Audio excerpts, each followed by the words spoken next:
Bukan warisan Soekarno, terkuak pemilik asli cek miliaran pemulung. Akhirnya, sosok asli pemulung di Jembatan Bogor atau pengemis yang ngemper di Jembatan Bogor terungkap. Identitas asli wanita yang berpenampilan seperti pengemis di Jembatan Bogor itu diungkap dinas sosial. Berawal dari gemparnya media sosial dengan video pengamanan terhadap Ibu Tini, sang pemulung. Ibu Tini pertama kali diamankan setelah ngemper di kolong jembatan penyeberangan Panaragan, Kota Bogor. Saat diperiksa oleh Dinsos, betapa kagetnya petugas menemukan sebuah cek miliaran rupiah. Selain cek berisi 1,3 miliar, petugas juga menemukan tabungan uang sebesar 1,2 juta dan beberapa STNK motor. Cek senilai 1,3 miliar tersebut bukan atas nama yang bersangkutan. Ia mengaku cek itu warisan dari Presiden Soekarno.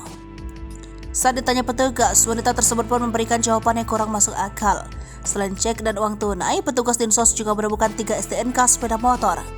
Lantas, siapa sebenarnya sosok Ibu Tini yang memiliki cek miliaran rupiah tersebut? Dikutip dari Tribun Jatim dari tribunjustbogor.com, dari pantauan di lapangan, lokasi tempat mangkal Ibu Tini ini berupa kolong jembatan penyeberangan. Lokasi itu berdekatan dengan tempat pembuangan sampah pinggir jalan Panaragan. Menurut warga di sekitar lokasi, Iwan 32 tahun, Ibu Tini ini kesehariannya mangkal di lokasi tersebut, mengumpulkan barang bekas sambil menunggu orang buang sampah ke tempat tersebut. Dia mengatakan bahwa Ibu Tini ini juga bisa mangkal bersama seorang anaknya yang masih kecil dan tidur di sekitar lokasi mangkal tempatnya di emperan ruko. Kegiatan Bu Tini memang selayaknya para penggelandangan dan pengemis yang tersebar. Setelah anak-anaknya beranjak dewasa, Bu Tini merantau dengan cara menjadi pemulung. Ia bersama seorang anaknya yang masih kecil tidur di emperan ruko.